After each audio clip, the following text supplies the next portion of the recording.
نحمد نصلی علی رسولہ الکریم اما بعد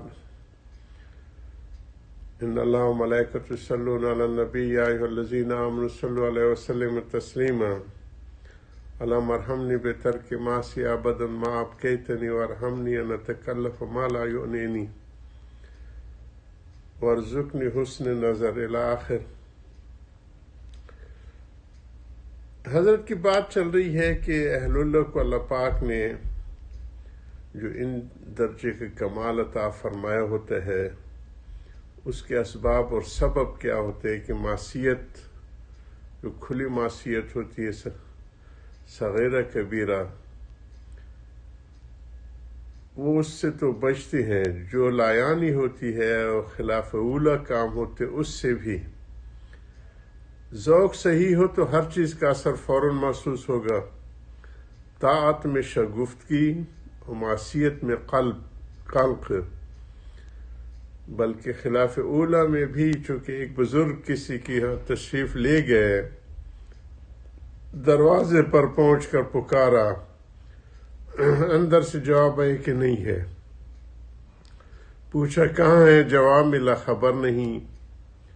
تو یہ بزرگ صرف اتنی بات پر 30 برس تک روتے رہے کہ میں نے ایسے فضول سوال کیوں کیا کہ کہاں ہے، میرے نام اعمال میں ایک فضول بات درج ہو گئی۔ حالانکہ مومن کی شان یہ ہوتی ہے والذین هم عن اللغو معرضون۔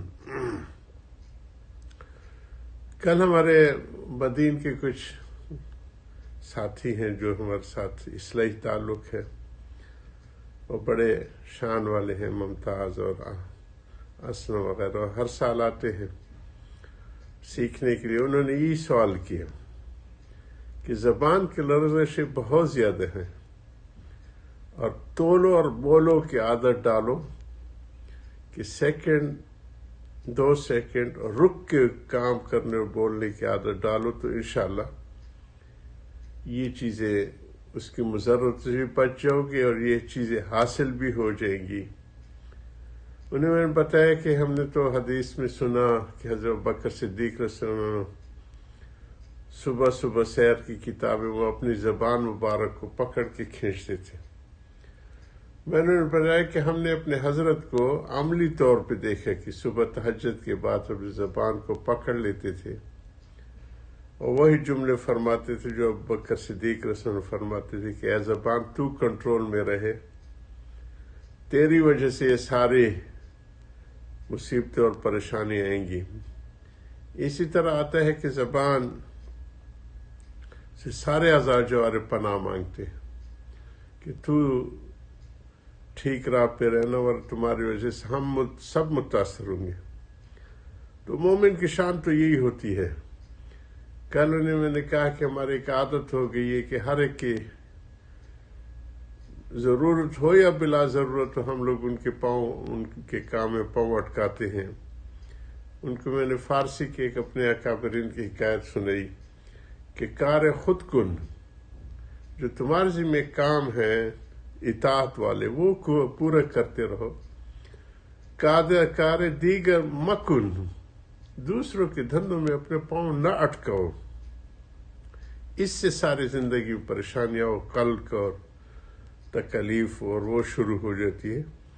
والذین هم عن اللغو معرضون، لغو تو لائن یہ جو ہے فضول باتیں اور خلاف اولا اس قسم کی چیزوں کو یہ حضرات کہہ رہے ہیں کہ اس کے بعد کہیں ورزقنی حسن نظر آتا ہے کہ اللہ سبحانہ تعالیٰ جو کبائر سے بھی بچتے ہیں اور صغیرہ کبیروں سے بھی اللہ پاک ان کو محفوظ کرتے ہیں اور لایانی بھی چھوڑ دیتے ہیں۔ تو ان کی شان میں یہی ہوتا ہے کہ وہ اللہ پاک ان کو حسن نظر عطا فرماتے ہیں، فیما یردی کا جس سے وہ اللہ پاک کی رضا والے اعمال ان کے لیے آسان ہو جاتے ہیں۔ مومن کی شان یہ کہ لغو باتوں سے اعراض کرتے ہیں، یہ اسی آیت کا ترجمہ ہے۔ اب اندازہ کیجئے کہ جس ایک لغویات سے اس قدر تکلیف ہوئے ہو، جس انسان کو ایک بات سے اتنی تکلیف ہوئی ہو اس کو گناہ کی کلفت کا کس درجہ احساس ہوگا؟ صاحب گناہ تو گناہ وہ ان مباحث سے بھی پرہیز کرتے جن میں متعدد بے نفع نہ ہو، اور کیوں نہ کریں؟ وہ جو اہل اللہ ہوتے ہیں وہ ان چیزوں سے بھی کہ جس میں کوئی نفع نہیں ہوتا، اور کیوں نہ کریں؟ حدیث میں آتے من حسن اسلام المرء ترک ما لا یعنیہ ہے،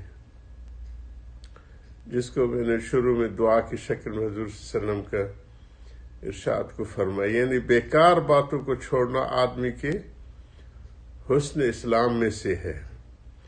حضور صلی اللہ علیہ وسلم نے کیا اچھا قاعدہ بتا دیا کہ وہ کام ہی نہ کرے جس میں فائدہ نہ ہو۔ اس وجہ سے وہ بزرگ اس پر روئے کہ میں نے یوں کیوں پوچھا کہ وہ کہاں ہے۔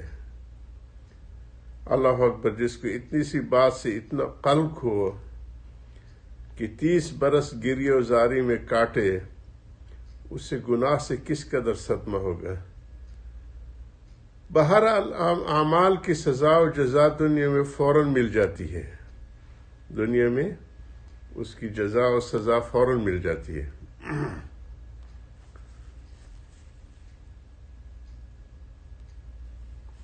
لیکن اگر کسی کا ذوق صحیح نہ ہو تو وہ یہی سمجھ لے کہ آخرت میں تو ضرور ہی ہوگی۔ حضرت نے ایک رسالہ مستقل جزاء الاعمال کے نام سے لکھا ہے، جس سے 25 اعمال کا اس دنیا میں نیک اعمال کا اللہ پاک اثرات دکھاتے ہیں آخرت کے علاوہ، اور اسی طرح 25 گناہوں کی جو اس دنیا میں ان کے اوپر مصیبتیں بلائیں آتی ہیں، تو اس کا نام جزاء اعمال لکھا۔ بہرحال اعمال کی سزا و جزا دنیا میں فوراً مل جاتی ہے، لیکن اگر کسی کا ذوق صحیح نہ ہو تو وہ یہی سمجھ لے کہ آخرت میں تو ضرور ہی ہوگی، اور اس تاخیر میں کوئی مذائقہ نہیں۔ جیسے کہ میں پہلے کہہ چکا ہوں، اگر آخر اس میں کیا حرج ہے کہ قتل اب کیا، پھانسی 6 ماہ یا چند سال بعد ہوئی، جو ہمارے دنیا کے نظام ہے اور عدالتوں کا ہے، اس میں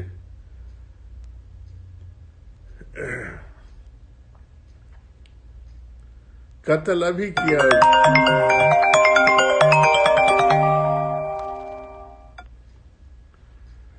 لائیو اس سے ہمارے جو دوست یہ نہیں دیکھتے کہ لائیو ٹرانسمیشن ہو رہی ہے اور ٹیلی فون کرتے، بڑی الجھن ہو جاتی ہے۔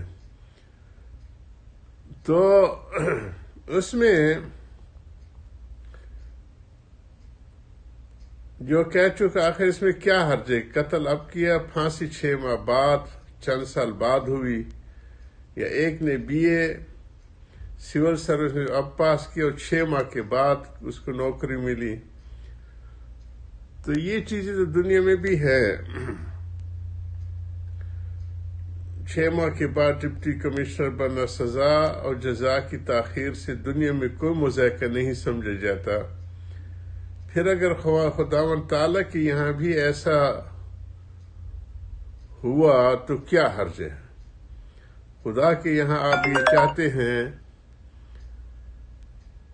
کہ چٹ روٹی پٹ دال، تو خوب سمجھ لو کہ ایسے محمل اعتراضات سے خدا تعالیٰ کے اصول نہیں بدلتے۔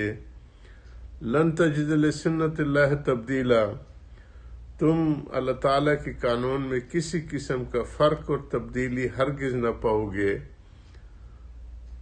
اس کا دستور ہر زمانے میں یکساں ہے، اور کفار کے بارے میں اس تاخیر کی حکمت وہ خود ارشاد فرماتے ہیں، سنستدرجهم من حیث لا یعلمون واملی لهم ان کیدی متین، کہ ہم کفار کو ڈھیل دے کر بے خبری میں پکڑنا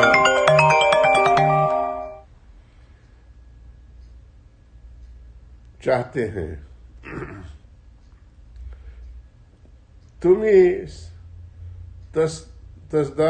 تصدار آزاں کیز و تعال، اگر دیر گیرد سخت گیرد جب پکڑتے تو سخت پکڑ ہوتی ہے. وآخر دعوانا الحمدللہ رب العالمین.